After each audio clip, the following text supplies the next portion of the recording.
Okay, good morning. That's right, it's morning, not evening. I'm in Massachusetts, not New Hampshire, but I'm still in a minivan. So that is just how the life of, I don't know, a teenage mom rolls sometimes. You just, plans don't ever go according to plan. That's sort of my thesis point that I've got for all of life in these years.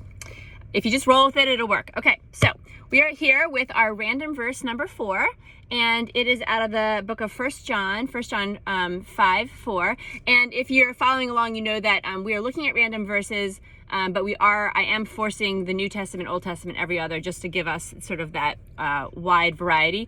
And again, I am not doing this because I think it's like great practice to just open your Bible to a random verse. That's not what I'm saying. But I am saying there's a lot of apps out there, and there's a lot of devotionals that do like a verse of the day, and they just don't give you sort of all of the, they don't actually look at every verse. They pick and choose the verses that are easy. And so I want to show you how you can take any verse from the Bible, a random verse, and it is enough to show you God's plan for us. If you properly sort of put it in context and you look at it and the verses around it and the chapter around it, we can really see so much about God's word from really any verse. And so, with all due respect to the verse of the day apps out there, they're a little sanitized, so this is maybe a better approach. Okay, so we are here in the New Testament, and just briefly, 1st and 2nd and 3rd John, they're probably written by the Apostle John. We did a lot of talking about this in our magnet verse on John 3:16. We talked about why we believe John to be the author of the 4th Gospel. John's books don't mention him by name. That he doesn't say, I'm the author of these books. But there's a whole rich tradition of history and extra biblical witnesses, Polycarp the martyr, there's all this. But so we believe it was John. But even if you were coming to this fresh, and this was your first time ever reading 1 John, and it may be because I realize 1 John is sort of not something that is often out there, it's a little more obscure.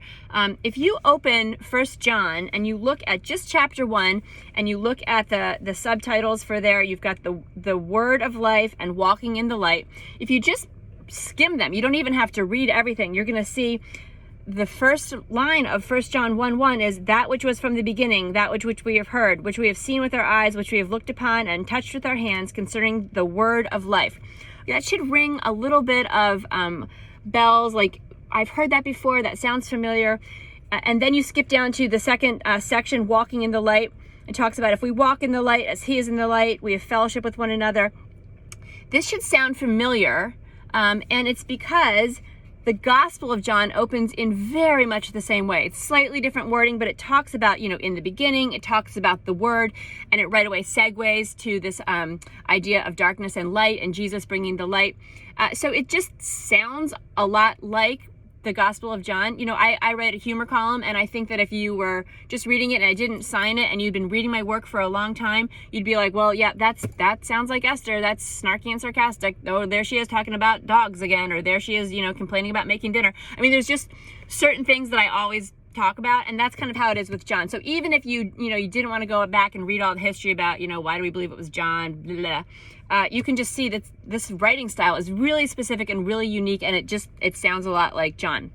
Okay, so he's probably writing this to the same basic audience. John is sort of writing this a little bit later in the history of the New Testament books. Most people date this to around like the late 80s, early 90s AD. So, Jesus, his ministry and died and rose again in the 30s. And then you've got the early church. And so by this point in the late 80s or early 90s, there's actually been enough time for the church to be established and to grow and then to have problems. Because guess what? It doesn't take us long to have problems in church land. So he's writing to existing Christians out there and saying, these are some principles that you need to remember to have sound doctrine to keep the faith. That's sort of the point of 1 John. So that's our who wrote it, who's it to, and our what. It's the principles of the faith, and then we talked about the when. So we're sort of skipping through those because we did it a little bit with John 3:16. And so that's our postcard. If you've been following along, that's how we think about things. We got a postcard, and now let's go visit. Let's figure out where our verse, which I don't even think I've read yet, falls in our book. So our verse is chapter 5, verse 4, and our verse says, For everyone who has been born of God overcomes the world, and this is the victory that has overcome the world, our faith. Who is it that overcomes the world except the one who believes that Jesus is the Son of God? All right, I tacked on the verse 5 just because it flows so naturally. So our verse falls into the last chapter of the book. 1 John only has 5 chapters. And so that automatically means, well, we really need to understand that the smaller chunk that it's in, which our subtitle in the study Bible says Overcoming the World. And then we need to understand where it falls in this sort of short book. Now, one thing you need to know about this letter, if we were looking at sort of what's the genre, I keep calling it a letter in terms of its genre, but you know, the ESV Study Bible, they love their fancy sort of different ways of describing things. And so they have come up with the phrase that 1 John is more like a pamphlet or a manifesto. So, okay. I mean, I don't know who sits around thinking about these ideas, but this one works a little bit better than some of the previous ones, in my opinion, because what's happening in 1 John is like he's talking about a couple different themes once, and then he's coming back to them a second time, and then he's coming back to them to a third time. It's almost like concentric circles. And so a pamphlet kind of makes sense because you have a pamphlet and it says, picture of these cool things, and then you open it up and you get a little more detail about what's going on in those pictures, and then you flip to the next page and you get like all the fine print about those pictures and those details. So that's kind of what's happening in 1 John. He's got a couple themes that are going through the book, and he touches and then he skips to the next one and then he comes back to it. So here in chapter 5, we see this verse and we have to understand, well, where does this fall in those concentric circles? So our verse, for everyone who has been born of God overcomes the world, and this is the victory that has overcome the world, our faith. We need to back up, because when it starts with the word for, you sort of, it indicates that what came before it matters. It's not the word therefore, but it's pretty close. It's for. So let's look back, and we see in verses 1 through 3, everyone who believes that Jesus is the Christ has been born of God, and everyone who loves the Father loves whoever has been born of him. By this we know that we love the children of God, when we loved God and obey his commandments. For this is the love of God, that we keep his commandments, and his commandments are not burdensome. And then we get our verse. Well, what word is being repeated a lot there? Commandments, right? And I know you're like, wait, whoa. We just did a whole thing. Like, I know it was like the longest minivan theology of all time last week, Leviticus, on commandments. So why are we talking about it again, especially in a late New Testament book? Why are we talking about commandments? I thought the whole point of last week was, Jesus comes and he takes the commandments and fulfills them for us. Yes, but so we need to go back. If this is a pamphlet and we want to see where's the first time that John starts talking about commandments and in this letter, in this book, we have to go all the way back to chapter 2. And in chapter 2, verse 7, the subtitle there is called A New Commandment. And so this is super interesting because this is the first time that he's talking about this idea of commandments. And so he says here in verse 7, chapter 2, verse 7, Beloved, I am writing you no new commandment, but an old commandment that you had from the beginning. The old commandment is the word that you have heard. At the same time, it is a new commandment that I am writing to you, which is true in him and in you, because the darkness is passing away and the true light is already shining. So there you see we're getting all of this light and darkness, and we're getting this commandment. And so it's so interesting because if you look, remember we've talked a lot about these teeny tiny, I love them, these cross references right here, okay? And then the big stuff here at the bottom is the footnotes, but it's the cross references that are just, they have so much richness in them. So get this. This in chapter 2 is the first mention in this letter where John starts this theme of commandments, and he's going to come back to it a couple times in the end in chapter 5 and where our verse is. But here in the first one, you look at it and you go over here. So, beloved, I am writing you no new commandment, but an old commandment. And you go to the cross reference over here, and what do you find? Well, it's just so crazy, but you find Leviticus. I mean, I didn't plan this, you guys. This is just random verse. This is how it happens, but this is what I'm saying. It's all connected. It's all connected. It's not just an isolated book in the middle of like a desert. No, it's connected. It takes you all the way back to Leviticus 19:18. I mean, it's just crazy. So here we go. Here's my little paper I know you love my bookmarks. Leviticus 19:18. And this is the verse. You shall love your neighbor as yourself. I am the Lord. and that's his divine name there. You shall love your neighbor as yourself. Now, that is what Jesus then comes to in Matthew 22, when the Pharisees come and they try and trick him and they say, well, what's the greatest commandment? Thinking he's going to say, like, do not murder is more important than, idolatry or whatever. And Jesus says in Matthew 22, he goes also back to Leviticus, and he said, this is Jesus talking, you shall love the Lord your God with all your heart and with all your soul and with all your mind. This is the great and first commandment, and the second is like it. You shall love your neighbor as yourself. On those two commandments depend all the law and prophets.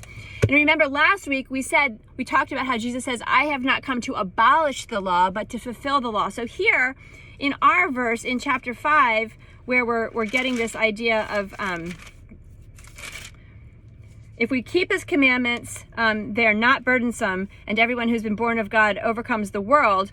You can see that they're connected. This idea of keeping God's commandments, which we talked about last week. Then we skip to Jesus saying in Matthew that he's, this is the greatest commandment, love God, love your neighbor. And then he says that he has not come to abolish that, but he's come to fulfill it. And then this is what he gives us. So when we finally then get to our verse, we can understand when it says, this is the love of God, that we keep his commandments. And then it says that it's not burdensome.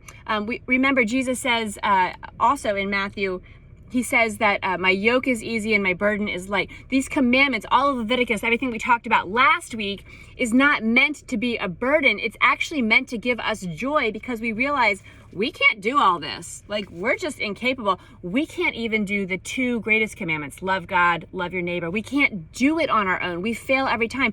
And that can give us joy because we don't have to. Because Jesus says he comes to fulfill that on our behalf, and then he gives us his heart, his spirit. And that's why when it says we're able to love God by keeping his commandments, it's not meant to be like, okay, now I'm going to go off and live this perfect life. No, it's saying Jesus has lived that life. And so then we're born of God, but that's what it means to follow Jesus, be born of God, and he's overcome the world. And this is the victory that has overcome the world. So in our verse, it says, born of God, overcome the world, and this is the victory that has overcome the world. Who is it that overcomes the world? Except the one who believes in Jesus. So 3 times we get the word overcome, and 1 time we get the word victory. And, okay, this is cheating just a little bit, but bear with me. The word behind overcome and victory in the Greek, okay, so I know you can't get that in your footnotes here, but you can get it online for free. If you just go into like Bible study tools. Anyway, it's Nike, or it's back then it was pronounced Nike, but it's like the sneaker, Nike. It's the Greek goddess of victory. This is what's going on. They're talking about victory, overcoming the world. It's the same root word. It's saying you've overcome the world. How? By keeping the commandments. But we haven't kept the commandments. Jesus has kept them on our behalf, and that allows us to overcome the things that are broken. Yes, in the world, but more importantly, in our hearts and in our lives. And so what that means is that it takes us all the way back, and this is one of those connections that I just love, all the way back to our very first refrigerator magnet verse, Jeremiah 29:11. Remember, it's the people who are in exile.